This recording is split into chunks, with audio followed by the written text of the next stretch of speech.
The alien ship hovered silently over the grassy fields, its metallic surface gleaming under the afternoon sun. People gathered below, watching in awe and terror. No one knew what the aliens wanted, but their arrival had already caused global panic. News channels buzzed with theories, invasion, enslavement, or perhaps the end of humanity. Inside the ship, the aliens were just as tense as the humans outside. Their leader, a tall, translucent being named Xir, paced nervously. "Why do they look so scared?" Xir asked, turning to their communication specialist, Loje. "We're here to help them. We brought their lost treasure back." Loje fiddled with a strange holographic device. "I don't think they understand us, Commander. Every time we try to communicate, they panic even more." "Then try harder," Xir demanded, frustration creeping into their voice. "We can't leave until they acknowledge our gesture of goodwill." Down below, a team of military personnel stood with binoculars and radios, watching the ship closely. Captain Emma Hart, the leader of the ground team, had been given strict orders to hold fire unless provoked. Her sharp eyes studied the alien craft, noting every movement. "What do you think they want?" asked one of her soldiers. "No idea," Emma replied, her tone serious. "But we're not making the first move. We'll wait and see." The aliens made their next attempt to communicate. A beam of light shot down from the ship, projecting a series of holograms in the sky. The images showed an ancient golden artifact, a beautifully carved sphere that seemed almost alive. Then the hologram shifted, showing humans from different historical periods interacting with the artifact. Finally, the images ended with the artifact glowing brightly, followed by a question mark. The crowd gasped, their fear replaced by confusion. The holograms were incredible, but no one understood what they meant. Journalists began speculating wildly. "Is this a weapon?" one reporter asked on live TV. "Or is it a warning of some kind?" In a nearby research lab, Dr. Raj Malhotra, a linguist specializing in ancient symbols, watched the broadcast with fascination. "This isn't a warning," he muttered to himself. "They're asking something. But what?" Meanwhile, back on the ship, Xir groaned in frustration. "Why aren't they reacting? Did we not make it clear enough?" Loja shrugged helplessly. "Perhaps their brains process visuals differently. Should we try sounds instead?" "Do it," Xir ordered. Moments later, the ship emitted a series of sounds that echoed across the fields. The tones were melodic but alien, rising and falling in a pattern that felt almost like music. For a brief moment, the humans paused, captivated by the strange sounds. Then, panic returned. Some thought it was a signal for an attack. Others believed it was a way to hypnotize them. Chaos spread among the crowd. Emma grabbed her radio. "Hold your positions. Do not engage unless I give the order." She wasn't convinced the aliens were hostile, but their actions were creating too much confusion. It was at this moment that a small child broke away from the crowd. Her name was Lily, and she couldn't have been more than 7 years old. While everyone else was panicking, she was curious. She had been watching the holograms closely and thought the glowing sphere looked like something from her history book. Without hesitation, Lily walked into the open field, clutching a notebook and a box of crayons. Her mother screamed for her to stop, but the little girl didn't listen. She sat on the grass, opened her notebook, and began to draw. From the ship, Xir noticed the child. "What is that small creature doing?" "It appears to be drawing," Loje said, zooming in on the display. "Should we respond?" "Yes." "Let's see where this goes," Xir replied. A smaller beam of light descended, focusing on Lily. The crowd gasped as her drawings were lifted into the air, projected as holograms. The first drawing was a crude version of the golden artifact. The next showed stick figures, a human handing the artifact to an alien. Then, she drew the alien handing it back. Seer's eyes widened. "Finally, someone understands." Loja quickly translated the images into a reply. The holograms now showed the aliens discovering the artifact floating in space, realizing it belonged to humans, and deciding to return it. The images ended with the aliens holding out the artifact as a gift. Dr. Raj, watching the scene on his laptop, jumped up. "They're returning something to us." It's not a threat, it's a gesture of goodwill. Captain Emma received the news through her earpiece. She slowly raised her hand, signaling her team to stand down. Then, taking a deep breath, she stepped forward with her hands raised, signaling peace. The alien ship lowered itself slightly, and a small hatch opened. Zir emerged, holding the golden artifact. The crowd fell silent as the alien carefully placed it on the ground before retreating to their ship. The ship hovered for a moment longer, then ascended into the sky, disappearing without a sound. As the artifact was examined in the following weeks, scientists discovered it contained ancient knowledge about Earth's past, long forgotten by humanity. The aliens had misunderstood humanity's fear, but their gesture had ultimately sparked a new age of discovery and unity. Little Lily became a global hero, her simple act of drawing bridging the gap between two worlds. And the golden artifact remained a reminder that sometimes even the most advanced beings can struggle to communicate, but understanding is always possible. The skies lit up one quiet evening when a massive alien signal interrupted every device on Earth. Phones, TVs, computers, even radios, all of them displayed the same strange symbols. The symbols glowed in patterns that pulsed like a heartbeat, accompanied by a low hum that felt like it was coming from inside people's heads. Nobody knew what it meant. First, humanity froze. Was it a warning? A threat? Or an invitation? Scientists across the globe scrambled to decode the message. The United Nations called an emergency meeting, gathering experts in linguistics, mathematics, and cryptography. The media broadcast the message nonstop, and conspiracy theories spread like wildfire. Some believed it was the countdown to an invasion, while others thought it was a plea for help. No one could agree. In a small lab in California, Dr. Emily Carter, a brilliant but underfunded linguist, stared at the symbols on her laptop. She had spent her entire career studying ancient languages, but these patterns defied everything she knew. "It's not a language," she muttered, tapping her pen against her desk. "It's something else." Her assistant, Jake, leaned over her shoulder. "What if it's not meant for us to read? What if it's like an alien QR code or something?" Emily raised an eyebrow. "You mean it needs to be scanned?" She paused, considering the idea. "Or maybe it's a puzzle, something they think we're smart enough to solve." Meanwhile, in a secret military bunker, General Hayes watched the situation with increasing frustration. "Why haven't we cracked this yet?" He barked at his team of analysts. "Sir," one of the analysts replied nervously, "we've tried every known decryption method. Nothing works. It's like the message isn't meant to fit any of our systems." "Then figure out what system it does fit." Hayes snapped. The pressure grew with each passing day. The symbols kept glowing, the hum kept vibrating, and the world grew more restless. Protests erupted in major cities as fear turned into chaos. People demanded answers, and without them, trust in the world's governments began to crumble. Back in her lab, Emily worked late into the night, her desk cluttered with notes, coffee cups, and books. "There's a pattern here," she said aloud, though no one was listening. "It's not random." She connected the symbols with lines on her screen, creating shapes that resembled constellations. Suddenly, Jake burst into the room, holding his tablet. "You've got to see this." Emily frowned as he showed her a video taken by an amateur astronomer. It showed the night sky, but certain stars blinked in the exact same pattern as the symbols on the screen. "It's a map," Emily whispered, her eyes wide. "They're showing us where they're from." The discovery made headlines the next morning. "ALIAMMESSAGEM, the news blared. But the question remained, why were they showing this to humanity? Emily had a theory. "Maybe they're inviting us to meet them," she explained during an interview. "Or maybe they're warning us about something near their home." The world listened, but skepticism lingered. General Hayes, however, wasn't convinced. "It could still be a trap," he told his advisors. "We need to prepare for every possibility." A week later, something changed. The symbols on the devices shifted, rearranging themselves. This time, they formed what looked like a clock.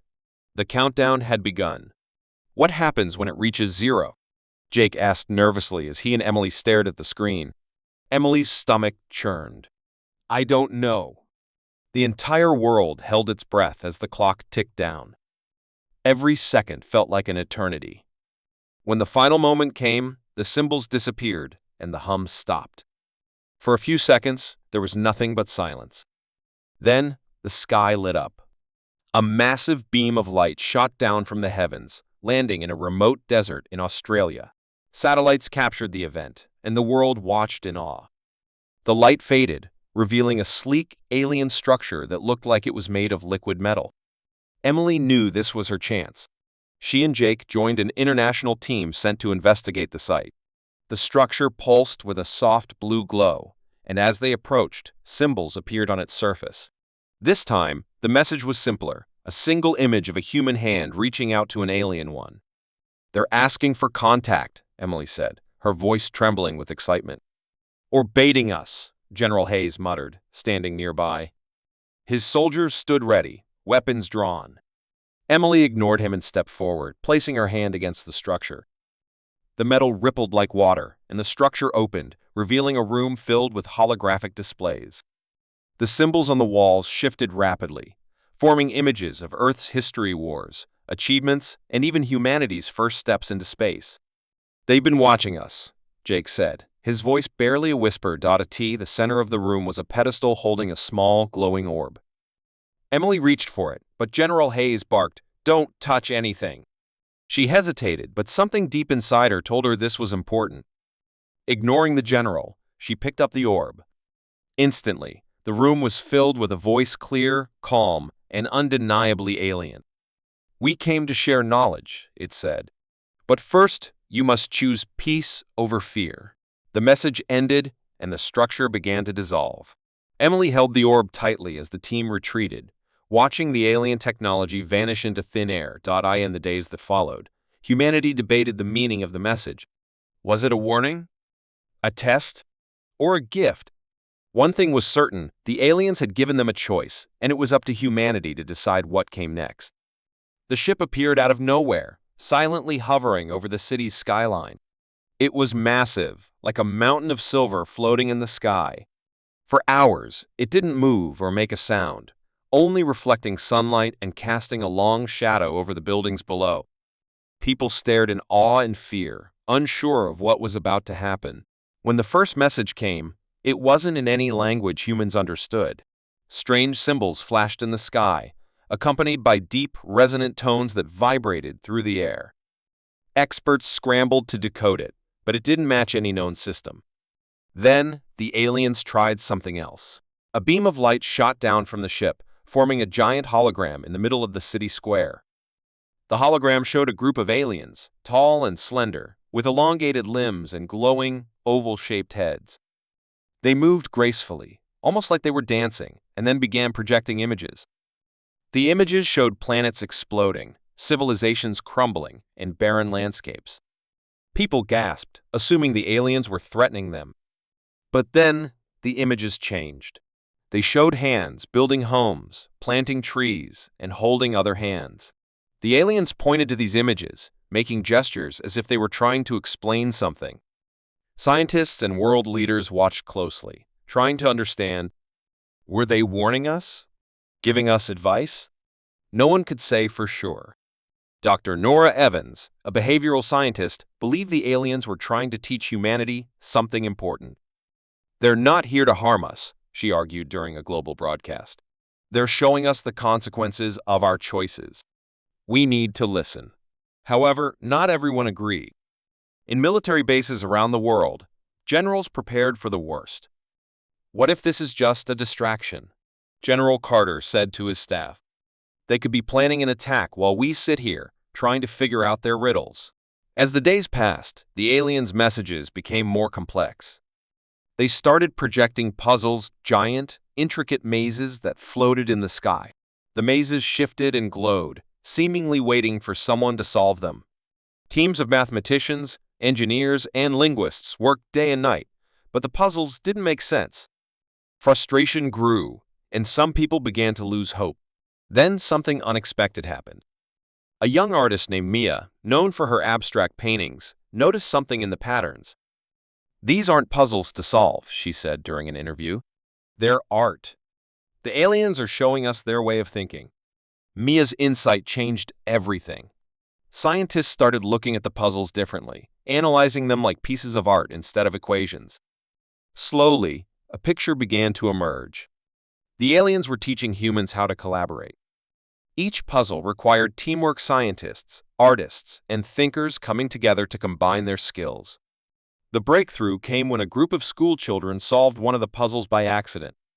The aliens had projected a large grid of symbols into the sky, and the children, playing with colored chalk on the ground, recreated the grid perfectly. When they finished, the hologram glowed brightly, and a new image appeared, two hands reaching out to each other. "It's about unity," Dr. Nora realized. "They're showing us that we're stronger together." As more puzzles were solved, the aliens' messages became clearer. They were sharing their history, showing how their own species had nearly destroyed themselves through greed and division. Only when they learned to work together had they survived and advanced. They wanted humanity to learn the same lesson before it was too late. But not everyone trusted the aliens' intentions. Protests erupted in major cities, with people demanding that governments take action against the ship. "They're manipulating us," shouted one protest leader. "Why should we listen to them?" In response, governments prepared to launch an attack. Missiles were aimed at the ship, ready to fire at a moment's notice. Dr. Nora and others pleaded for patience. "If we attack them, we'll lose the chance to learn from them," she warned. But her voice was drowned out by fear and anger. The aliens, sensing the rising tension, sent one final message. A hologram of Earth appeared in the sky, covered in cracks, as if it were a fragile egg about to break. Then, an alien hand reached out, gently holding the Earth together. The message was clear. Humanity's future was in its own hands. In a tense meeting, world leaders debated their next move. Dr. Nora spoke passionately. "They've done nothing to harm us," she said. "They've only tried to help. If we attack them, we're proving we're not ready to grow as a species." In the end, cooler heads prevailed. The missiles were called off, and humanity turned its focus back to the aliens' lessons. Slowly, the messages began to resonate. People started working together in ways they never had before. Countries that had been rivals for centuries began collaborating on global projects. Inspired by the aliens' example, one day, the ship's lights dimmed, and it began to rise higher into the atmosphere. The aliens had completed their mission. As the ship disappeared into the stars, a final message appeared in the sky: learn, grow, unite. For the first time in history, humanity began to see itself as one species, working together to build a future they could all share. And it all started with a message from the stars. The spaceship landed in the middle of an open field, its silver surface gleaming under the bright sun. It was huge, shaped like a giant disk with intricate symbols glowing faintly along its edges. People gathered from all around, watching in silence as the ship's ramp lowered with a soft hiss. Nobody knew what to expect. 3 aliens emerged, each looking more bizarre than anyone could have imagined. They were tall, their heads elongated, and their skin shimmered like liquid metal. They carried small devices that blinked with tiny lights. The crowd held its breath as one alien stepped forward and raised the device. "Greetings, humans," the device announced in a robotic voice. But the tone was strange, almost cartoonish, as if the translator was trying too hard to sound cheerful. "We come with a banana for peace." The crowd stared, confused. A banana? Peace? People exchanged puzzled looks, while others stifled nervous laughter. The alien's shimmering face tilted, as if it realized something was wrong. It tapped the device and tried again. "We bring a hammock of friendship," the translator declared.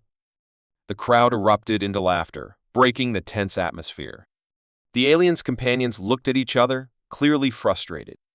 They adjusted their devices, but the translations only got worse. "Do not fear. We are tacos of joy," one alien's translator blurted. "We seek to share the penguins of knowledge." Another added, waving its long arms dramatically. "Why now?" Even the most cautious spectators couldn't help but laugh. The aliens, however, looked increasingly agitated.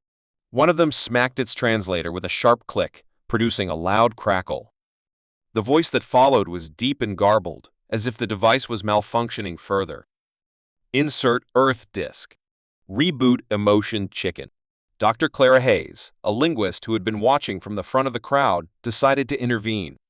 She stepped forward cautiously, holding up her hands to show she meant no harm. "Wait," she said calmly. "They're trying to communicate, but their translator is broken." The aliens noticed her and stopped fidgeting with their devices. One of them gestured for her to approach. Clara's heart pounded as she walked closer, aware of the hundreds of eyes watching her. She pointed to herself and said slowly, "Claire." "My name is Clara." The aliens tilted their heads in unison.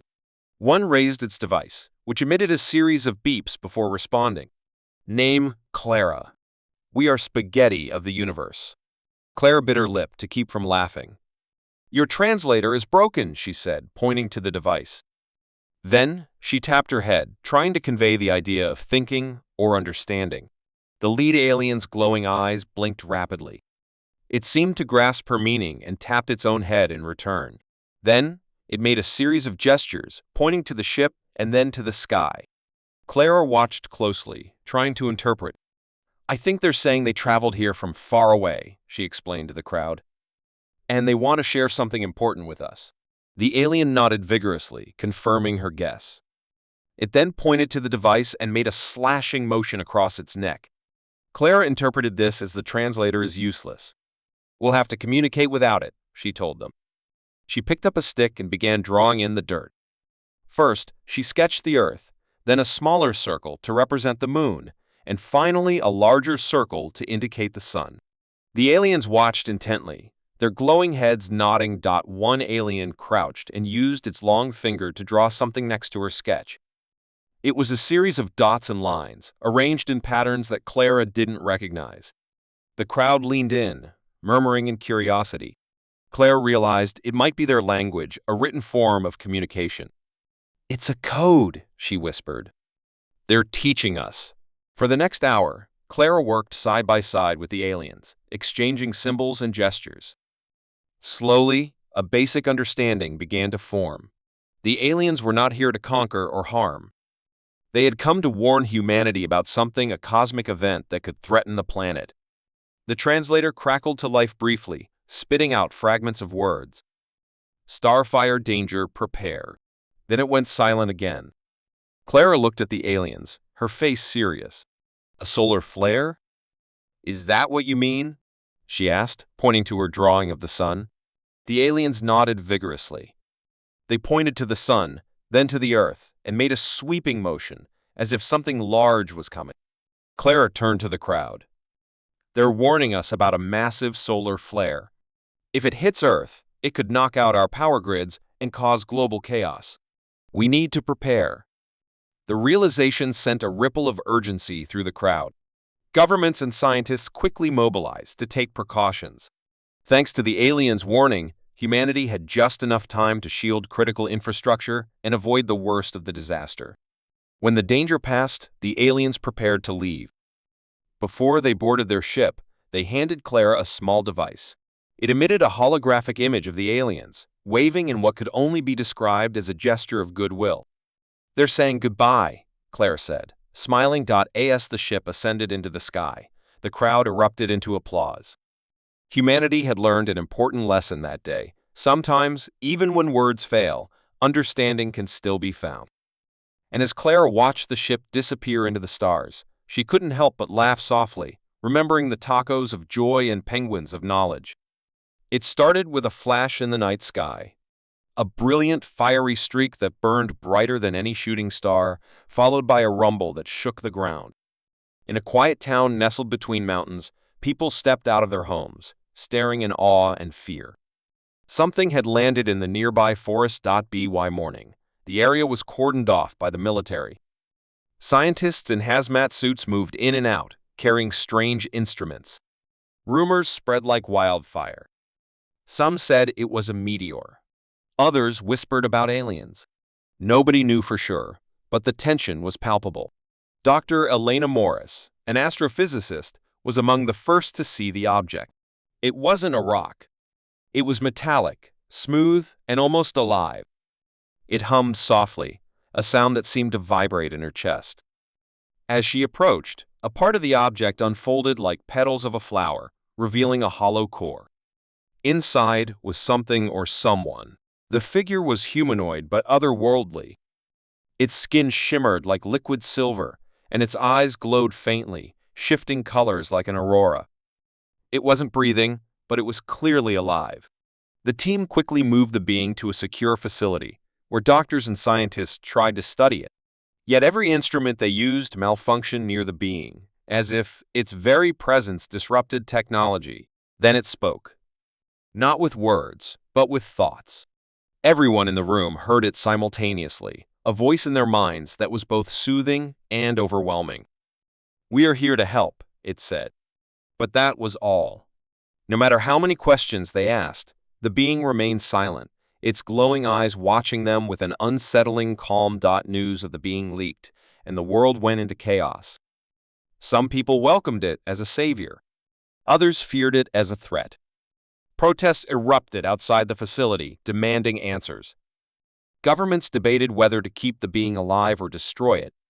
Dr. Morris, however, was convinced the being meant no harm. She spent hours sitting near it, trying to understand. One day, as she stared into its glowing eyes, she felt a sudden surge of images in her mind. Planets burning, civilizations crumbling, and stars collapsing into darkness. The visions were overwhelming, and she collapsed, trembling. When she woke, the being was standing over her. "You must understand," it said in her mind. "Your actions are leading you to ruin."